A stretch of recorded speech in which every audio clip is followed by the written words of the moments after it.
जय हिंद सभी को।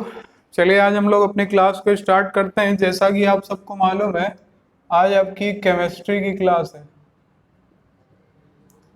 केमिस्ट्री के अंतर्गत हम लोग क्या क्या पढ़ चुके, तो सबसे पहली चीज कुछ बेसिक चीजें केमिस्ट्री में समझें कि इसकी उत्पत्ति कैसे हुई। इसके बाद हम लोग, अगर आप लोगों ने पिछले वीडियो ना देखे हो तो पहले वो वीडियो देख लीजिएगा, तब इस वीडियो पे आइएगा तो आपको अच्छी तरीके से समझ में आ जाएगा। पिछले केमिस्ट्री के वीडियो 1 से लेकर के सारे वीडियो दिख रहे होंगे। अगर किसी को नहीं दिख रहा है तो वो टेलीग्राम पे जा करके मेरे नंबर पर जा करके या आशुतोष पांडे चैनल पर जा करके या मेरे व्हाट्सएप नंबर पे मैसेज कर दीजिएगा एक बार। तो मैसेज करने के बाद हमें पता लग जाएगा। दूसरी बात, जो लोग भी ये वीडियो देखें, इस वीडियो को लाइक जरूर कर दें। लाइक करने से मुझे ये पता लग जाएगा कि कितने लोगों ने देखा, कितने लोगों ने नहीं देखा। और इसी वीडियो के नीचे कमेंट बॉक्स पे थंबनेल को इस तरीके से करके अपना अटेंडेंस भी शो करा दीजिएगा। तो जिन लोगों ने देख लिया है तो मुझे समझ में आ जाएगा कि इन लोगों ने देखा हुआ है। आज केमिस्ट्री क्लास को आगे बढ़ाते हुए एक बार हम देख लेते हैं आपका वीडियो सही चल रहा है कि नहीं। ठीक है, तो केमिस्ट्री की क्लास को आगे कंटिन्यू करते हैं। और केमिस्ट्री की क्लास में हम लोग लास्ट टर्म पढ़ रहे थे। एक चार्ट हम लोगों ने बनाया था। चार्ट कुछ इस तरीके का था कि जो आपके पदार्थ थे, पदार्थों को हम लोगों ने रासायनिक आधार पर बांटा था। रासायनिक आधार पर हम लोगों ने इन्हें बांटा था कितने भागों में, तो दो मूल रूप से भागों में बांटा था। एक तो आपका हमने बांट दिया था शुद्ध और दूसरा हो गया था अशुद्ध। शुद्ध के अंतर्गत हम लोगों ने पढ़ा था, एक हो गया तत्व और एक हो गया यौगिक। इसके बाद अशुद्ध में हम लोगों ने पढ़ा कि एक हो गया मिश्रण, और मिश्रण के दो पार्ट हो जाएंगे। एक हो जाएगा समांग मिश्रण यानी होमोजीनियस मिक्सचर, और दूसरा हो जाएगा विषमांग मिश्रण यानी कि हेट्रोजीनियस मिक्सचर। तत्व के अंतर्गत तीन चीजें डिवाइड करके यहीं पर हम लोग पढ़ रहे थे, तत्व के बारे में पढ़ चुके थे। सबसे पहला पढ़ रहे थे धातु, दूसरा पढ़ा था अधातु, और तीसरा है आपका उपधातु। तो ये हम लोग पढ़ रहे थे। इसमें से धातु का सेक्शन हम लोगों ने कंप्लीट कर लिया था। इसमें कुछ अयस्क के बारे में इसी वीडियो के लास्ट में अभी हम बताएंगे, कुछ इंपॉर्टेंट अयस्क जिसको आज से लेकर के कल तक में हम कंप्लीट कर देंगे। कुछ इंपॉर्टेंट अयस्क हैं जो आपको याद रखने चाहिए। अयस्क को इंग्लिश में और बोलते हैं, क्योंकि अयस्क से रिलेटेड एक क्वेश्चन आपका किसी भी वनडे एग्जाम में आसानी से पूछ लिया जाता है। अयस्क का टॉपिक अभी हम देखते हैं। इसके बाद हम लोग पढ़ रहे थे अधातु के बारे में। अधातु के बारे में भी हम लोग पढ़ चुके थे। धातु में जो याद रखने वाली खास बात थी वो ये थी कि धातुएं मूलतः ठोस अवस्था में पाई जाती हैं, लेकिन एकमात्र धातु जो द्रव अवस्था में पाई जाती है। आंसर कमेंट बॉक्स पे चाहिए हमें, इसे क्या कहा जाता है। दूसरा इसमें बताया था कि अधातु में चमक नहीं होती, लेकिन एकमात्र अधातु है जो कि अपवाद है इसका, जिसमें चमक पाई जाती है, जिसके बारे में हमने बताया था आपको, आयोडीन। कमेंट बॉक्स पे कमेंट करके पढ़िए, बताइएगा। हमने बताया था कि आयोडीन किस शैवाल से प्राप्त होता है, आयोडीन किस शैवाल से प्राप्त होता है। इसके बाद इसी में हमने एक अपवाद और बताया था कि एकमात्र धातु जो द्रव अवस्था में पाई जाती है। बताइए कौन सी धातु थी। तो हमने बताया था ये धातु है आपकी अधातु, ब्रोमीन है। ब्रोमीन द्रव अवस्था में पाई जाती है। आज हम लोगों का जो टॉपिक होगा वो होगा उपधातु। एक क्वेश्चन भी हमने पूछा था, सोने का अयस्क क्या है। सोने का अयस्क होता है कैल्वेराइट। कैल्वेराइट। अभी हम अयस्क के बारे में और भी बात करेंगे। सोने का एक अयस्क और भी है, तो अभी सारे अयस्क के बारे में बात करेंगे, तो अभी उसके बारे में भी आते हैं। पहले उपधातु को कंप्लीट कर लेते हैं। तो नोट कर लीजिएगा, जिन लोगों को भी रिवाइज हो गया होगा, ना हुआ हो तो पहले वीडियो से लेकर के अभी तक पूरा देख लीजिएगा। किसी को कोई दिक्कत आ रही हो तो भी बता दीजिएगा।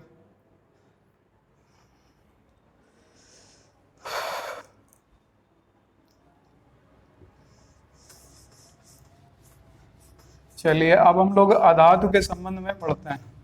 देखिए अधातु के बारे में ये कहा जाता है, एक डेफिनेशन आपको लिख करके दी जाएगी, सॉरी, उपधातु की। उपधातु के बारे में आपको एक डेफिनेशन लिख करके दी जाएगी, डेफिनेशन लिखा जाएगा और पूछा जाएगा इसे क्या कहा जाता है। तो देखिए, वे पदार्थ, एक हेडिंग डाल के इसका लिख लीजिएगा डेफिनेशन, वे पदार्थ जो कम ताप पर, जो कम ताप पर अधातु की भांति कार्य करे, कम ताप पर अधातु की भांति कार्य करे, लेकिन ताप बढ़ा देने पर, ताप बढ़ा देने पर वह धातु की भांति कार्य करने लगे।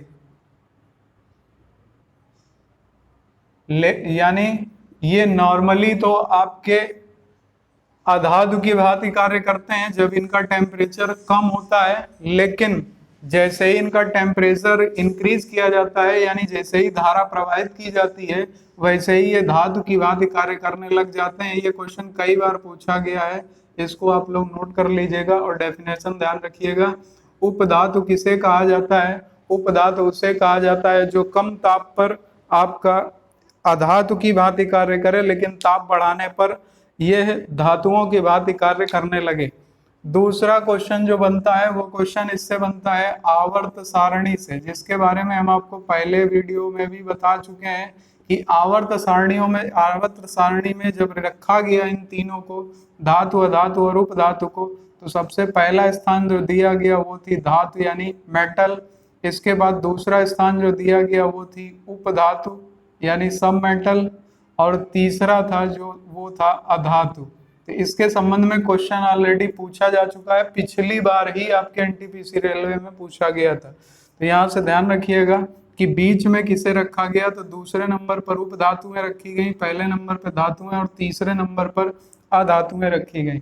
यहाँ से एक क्वेश्चन और आपको बता दें, एक क्वेश्चन आपसे ये भी पूछा जा सकता है कि भूपर्पटी पर यानी क्रस्ट पर, पृथ्वी के क्रस्ट यानी भूपर्पटी पर सर्वाधिक मात्रा में पाई जाने वाली उपधातु कौन सी है, धातु कौन सी है, तत्व कौन सा है। ये इस तरीके के क्वेश्चन कई बार पूछे जाते हैं। आज हम इसको थोड़ा सा एक्सप्लेन करते हैं, समझिएगा।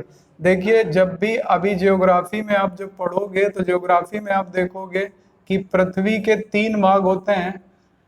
इसके 3 कॉन्सेप्ट भी हैं, सियाल सीमा निफे भी है, क्रस्ट मेंटल कोर भी है, कॉन्सेप्ट अलग अलग हैं। तो क्रस्ट मेंटल कोर में जब हम लोग क्रस्ट भाग को देखते हैं, यही पर बोला जाता है, इसी क्रस्ट भाग का जो कॉम्बिनेशन बनता है वो बनता है, इसे सियाल बोलते हैं।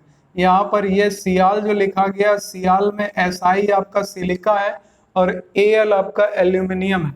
एल्यूमिनियम आपका किसके अंतर्गत आता है, कमेंट करके बताइएगा। तो यहाँ से हमने बताया था आपको कि जो भूपर्पटी पर सबसे ज्यादा मात्रा में पाई जाने वाली धातु है तो वो क्या आएगी, एल्यूमिनियम, क्योंकि एल्यूमिनियम धातु होती है, ये सबसे ज्यादा पाई जाती है। लेकिन अगर आपसे उपधातु पूछा जाए तो उसका आंसर होगा सिलिका, क्योंकि यहाँ पर क्या है, सिलिका सबसे ज्यादा। और तत्व पूछा जाए तो आंसर करना है ऑक्सीजन। और अगर क्वेश्चन पूछा जाए कि भूपर्पटी पर सर्वाधिक मात्रा में क्या पाया जाता है और सारे ऑप्शन दिए हों, तो सबसे ज्यादा पाया जाता है ऑक्सीजन। ये 50% से भी ज्यादा पाया जाता है, याद रखिएगा 50% से ज्यादा कॉम्बिनेशन ऑक्सीजन का होता है। तो तत्व कौन सा होता है, ऑक्सीजन। सिलिका कितना पाया जाता है, तो ये लगभग 27% होता है, जबकि एल्यूमिनियम लगभग 7% होता है। तो इसको भी नोट कर लीजिएगा जल्दी से, काफी इंपॉर्टेंट क्वेश्चन है, कई बार परीक्षा में आपकी पूछा गया उपधातु से रिलेटेड।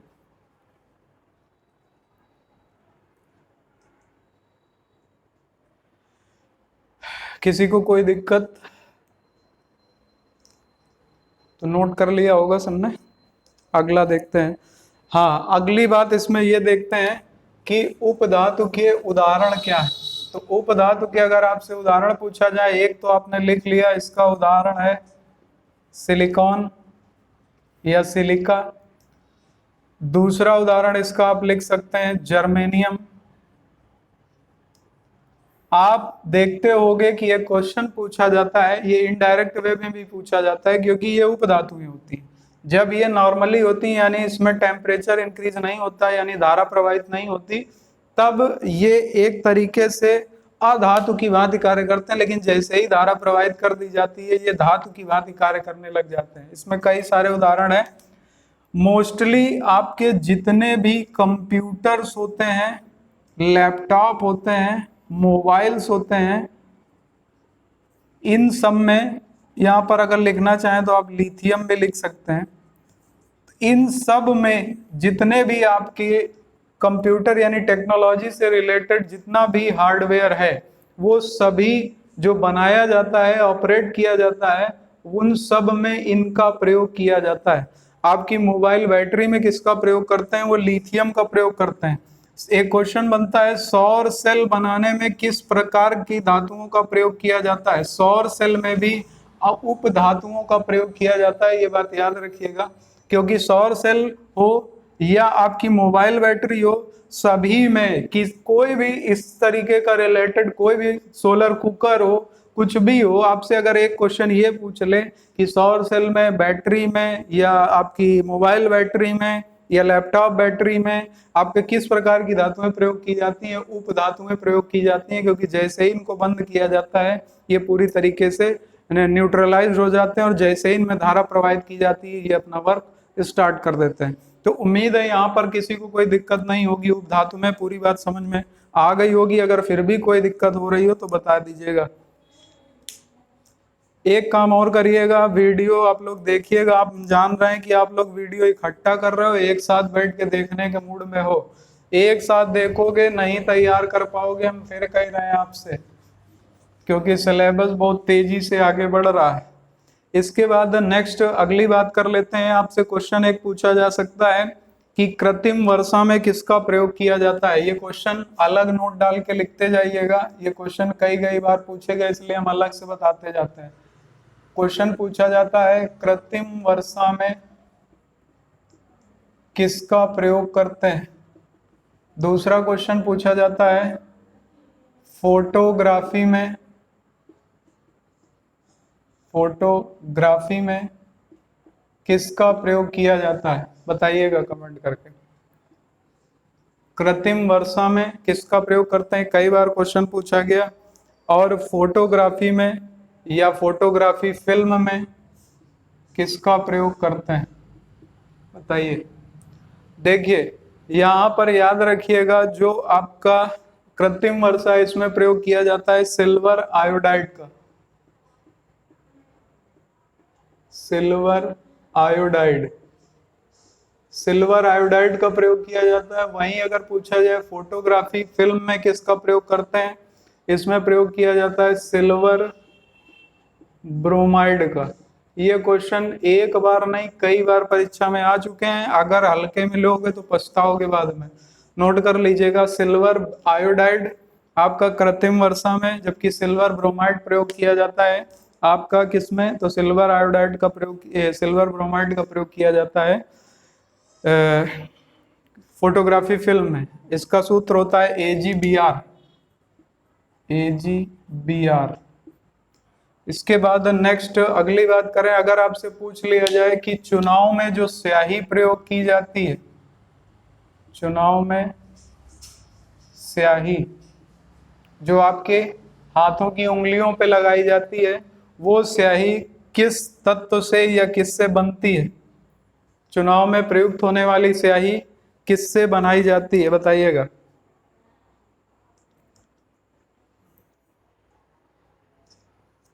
ये बनाई जाती है सिल्वर नाइट्रेट से। सिल्वर नाइट्रेट से इस स्याही का निर्माण किया जाता है। तो यहाँ सिल्वर से रिलेटेड हमने 3 क्वेश्चन बताए, तीनों बिल्कुल गांठ बांध के याद कर लेना।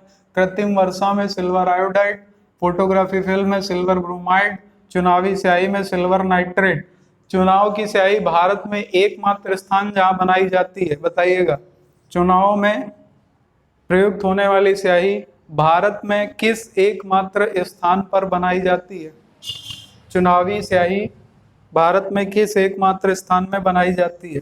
ये सिर्फ और सिर्फ आपके मैसूर में बनाई जाती है। मैसूर जो कि कहाँ पर स्थित है? कर्नाटक में। टीपू सुल्तान को तो पढ़ा होगा आपने, मैसूर रियासत थी उनकी, यहीं पर चुनावी स्याही बनाई जाती है। तो उम्मीद है याद हो गया होगा। कृत्रिम वर्षा में सिल्वर आयोडाइड, फोटोग्राफी में सिल्वर ब्रोमाइड, चुनावी स्याही में सिल्वर नाइट्रेट। कोई डाउट किसी को? अगर हो तो बता दीजिएगा, हम नेक्स्ट वीडियो में उसको दूर कर देंगे।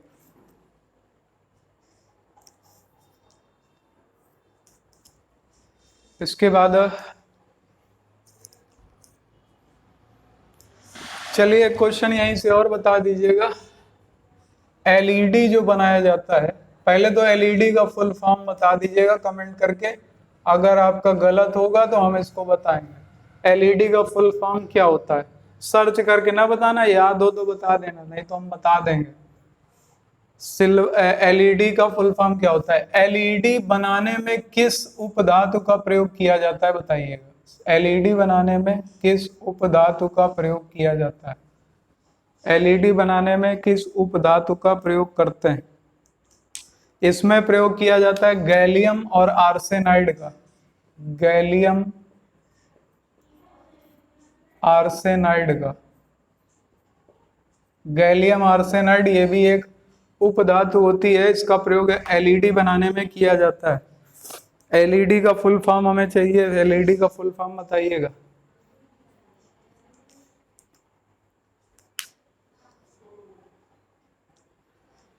इसके बाद अब टॉपिक को आगे बढ़ाते हैं।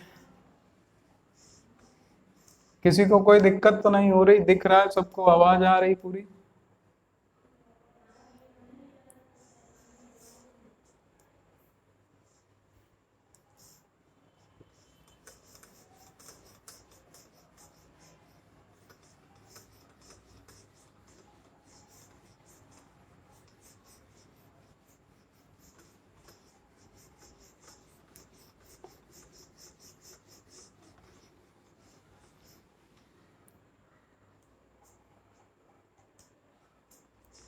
चलिए अब आगे बढ़ते हैं। अब हम लोग यौगिक शुरू करें उसके पहले अयस्क के बारे में पढ़ लेते हैं थोड़ा सा, क्योंकि अयस्क से क्वेश्चन निश्चित तौर पर पूछा जाता है। हेडिंग डाल दीजिएगा, महत्वपूर्ण अयस्क, या इंग्लिश में इम्पॉर्टेंट ओर। सबसे ज्यादा अयस्क किसके हैं? तो सबको मालूम है किसके हैं, कार्बन के सबसे ज्यादा अयस्क हैं। यौगिक किसके सबसे ज्यादा हैं? तो भी कार्बन के। इसीलिए आपको इम्पोर्टेंट वाले पढ़ने हैं। कई लाख अयस्क हैं, लेकिन आपको सिर्फ इम्पोर्टेंट वाले ध्यान रखने हैं। हम वो बताएंगे सिर्फ जो याद रखने हैं, जी हाँ, जो पेपर में आपसे पूछे जाते हैं। सबसे पहला लेते हैं, सबसे पहला है सोडियम।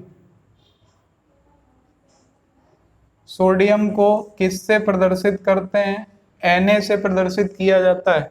इसके बाद आवर्त सारणी में अगर बात करें तो आवर्त सारणी में इसे स्थान कहाँ दिया गया बताइएगा। अच्छा, सोडियम का निष्कर्षण, पहला पॉइंट जो कई बार पूछा गया, सोडियम का निष्कर्षण किस विधि से किया जाता है? सोडियम का निष्कर्षण किस विधि से किया जाता है बताइएगा। सोडियम निष्कर्षण की कौन सी विधि फेमस है?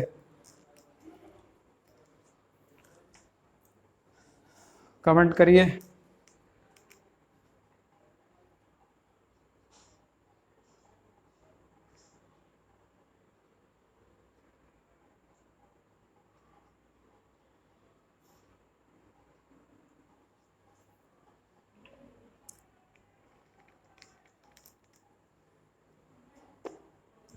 सोडियम निष्कर्षण में किस विधि का प्रयोग किया जाता है? सोडियम निष्कर्षण से जो विधि प्रचलित है उसका नाम है कास्टनर विधि। सोडियम का निष्कर्षण कास्टनर विधि से किया जाता है। सभी में आपको नहीं याद रखना है, केवल इंपॉर्टेंट वाले याद रखना है। सोडियम का निष्कर्षण कास्टनर विधि से किया जाता है। इसके बाद सोडियम के अयस्कों की बात करें तो सबसे पहला आता है इसमें नाम NaCl, जिसको सोडियम क्लोराइड के नाम से भी जाना जाता है। यहाँ पर डायरेक्टली क्वेश्चन पूछ लेगा कि सोडियम क्लोराइड का सूत्र क्या है, ये पूछे जा चुके हैं इस तरीके के क्वेश्चन।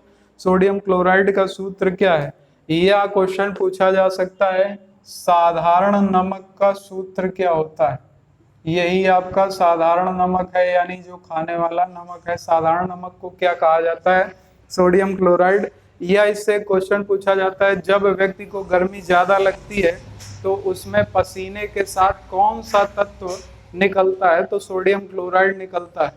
तो यहाँ से सोडियम क्लोराइड किसका अयस्क है, आगे ही लगा हुआ है Na, मतलब किसका अयस्क हो जाएगा, सोडियम का। इसके बाद दूसरी बात इसमें जो याद रखनी है, समुद्री जल में सोडियम की मात्रा कितने प्रतिशत होती है, तो याद रखिएगा सबसे ज्यादा मात्रा इसकी, सबसे ज्यादा सोडियम क्लोराइड की मात्रा समुद्री जल में ही पाई जाती है। समुद्री जल में पाई जाती है, कितनी, तो 75%। 75% मात्रा होती है टोटल। अगर क्यूबिक में मापे तो 75% नमक निकलेगा समुद्री जल में। इसके बाद आयोडीन की बात करें तो आयोडीन समुद्र में पाया जाता है। आयोडीन के बारे में हमने बता चुके हैं आपको, ये क्वेश्चन आपको बताना है कि किस शैवाल से प्राप्त होता है। अयस्क दूसरा लेते हैं, दूसरा अयस्क है Na2CO3। Na2CO3 इसको किस नाम से जाना जाता है, इसे बोलते हैं sodium bicarbonate. Sodium bicarbonate. Sodium bicarbonate का सूत्र आपसे पूछ लेगा, या पूछ लेगा कि खाने वाले सोडा का रासायनिक नाम क्या है, तो आपका खाने वाला जो सोडा है उसे सोडियम बाइकार्बोनेट के नाम से जाना जाता है। नोट कर लीजिएगा, खाने वाला सोडा किस नाम से जाना जाता है, तो सोडियम बाइकार्बोनेट के नाम से जाना जाता है। इसके बाद अगला है, यहाँ पर थोड़ा सा चेंज कर लीजिएगा, सोडियम बाइकार्बोनेट का होता है NaHCO3। इसके बाद अगला नोट कर लीजिएगा NO2CO3। सोडियम बाइकार्बोनेट का NaHCO3, जबकि सोडियम कार्बोनेट का होता है Na2CO3। Sodium carbonate, sodium carbonate. Sodium carbonate को आप किस रूप में प्रयोग करते हैं, तो ये आपका सोडियम कार्बोनेट वॉशिंग सोडा होता है। सोडियम कार्बोनेट वॉशिंग सोडा, यानी धावन सोडा या कपड़े धुलने वाला सोडा भी इसे कहा जाता है। तो यहाँ से याद रखिएगा, जब भी आप नमक खाओगे तो खरीदोगे ना, खरीद करके खाओगे, तो खरीदने का मतलब याद रखना बाई। बाई मैंने क्या होता है, खरीदना। और बाई से क्या याद रखना है, H। तो सोडियम बाई कार्बोनेट यहां से याद रखना है आपको, नोट कर लीजिएगा जल्दी से।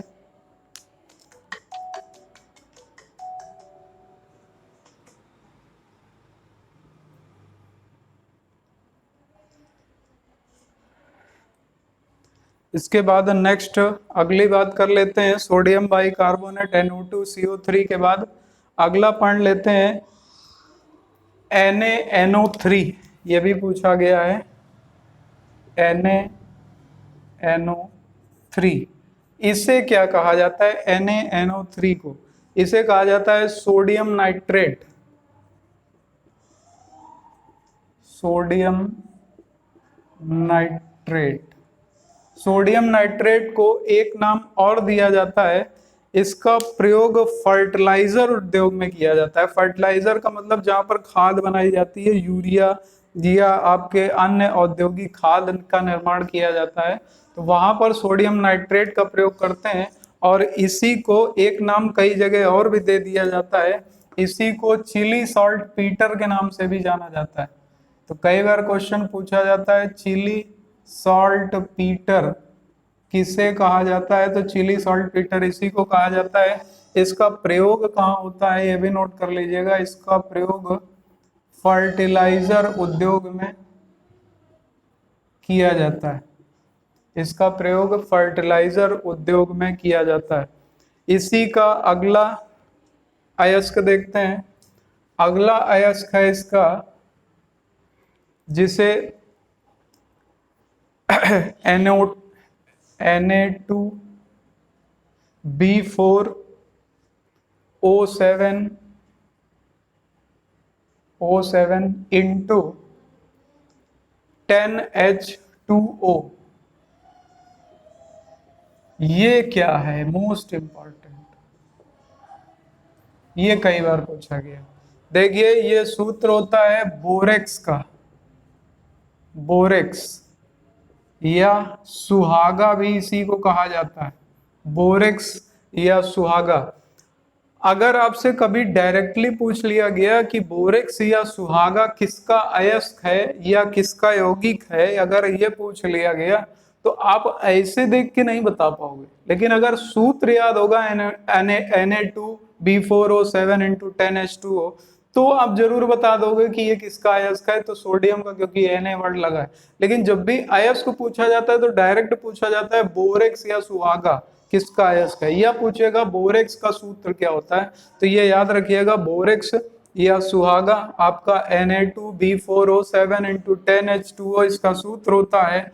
दूसरी बात जो इससे आपको याद रखनी है, बोरेक्स या सुहागा के संबंध में क्वेश्चन पूछ लिया जाता है कि स्त्रियां सौंदर्य प्रसाधन के रूप में सिंदूर में किस अयस्क का प्रयोग करते हैं, तो वो बोरेक्स या सुहागा ही होता है। इसके बाद क्वेश्चन पूछा जा सकता है कि सोडियम का यौगिक क्या है। सोडियम का यौगिक, सोडियम के यौगिक में आपको एक नाम याद रखना है, इसका नाम है NaOH। NaOH इसे किस नाम से जाना जाता है? तो इसे कहते हैं सोडियम हाइड्रोक्साइड। मोस्ट इंपॉर्टेंट है, सोडियम हाइड्रोक्साइड। सोडियम हाइड्रोक्साइड, इसका सोडियम हाइड्रोक्साइड के बारे में पूछा जाता है सबसे प्रबल क्षार कौन सा है। तो सबसे प्रबल क्षार, अभी आप अम्ल, क्षार, लवण इसके बारे में जब पढ़ोगे तो सबसे प्रबल, जब आपसे पूछा जाए कि सबसे प्रबल क्षार कौन सा है तो सबसे प्रबल क्षार वहां देखोगे आपकी NaOH ही होता है। तो नोट कर लीजिएगा सबसे प्रबल क्षार, ये क्वेश्चन पूछा जा चुका है कि सबसे प्रबल अम्ल कौन सा है, सबसे प्रबल क्षार कौन सा है। तो सबसे प्रबल क्षार होता है NaOH यानी सोडियम हाइड्रोक्साइड। तो ये भी नोट कर लीजिएगा, कोई दिक्कत आए तो बताइएगा।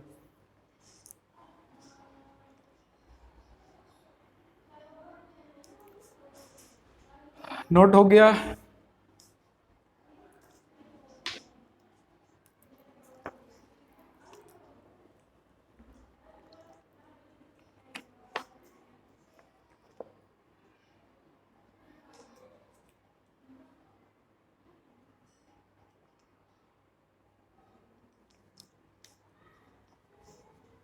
दूसरा देखते हैं।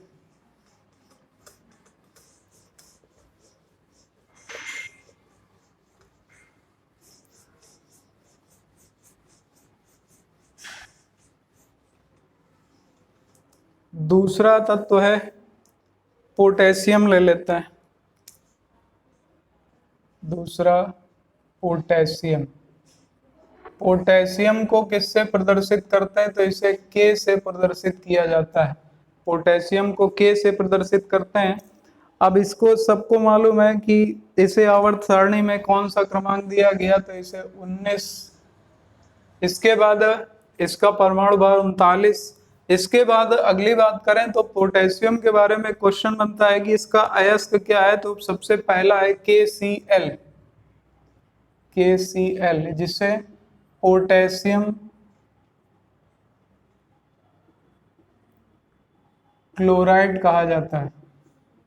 पोटेशियम क्लोराइड, पोटेशियम क्लोराइड कहा जाता है। दूसरी बात, इसका एक अन्य नाम और भी है, इसे साल्विन के नाम से भी जाना जाता है। इसे कई जगह साल्विन के नाम से भी लिखा गया है। तो ये भी याद रखिएगा, साल्विन के नाम से पोटेशियम क्लोराइड को जाना जाता है। या आपसे क्वेश्चन पूछ सकता है कि साल्विन किसका अयस्क है, तो पोटेशियम का। इसके बाद दूसरा है KNO3, मोस्ट इंपॉर्टेंट है ये KNO3। इसे बोला जाता है, बताइएगा, इसे बोलते हैं पोटेशियम नाइट्रेट। पोटेशियम नाइट्रेट, इसको साल्ट पीटर के नाम से भी जाना जाता है।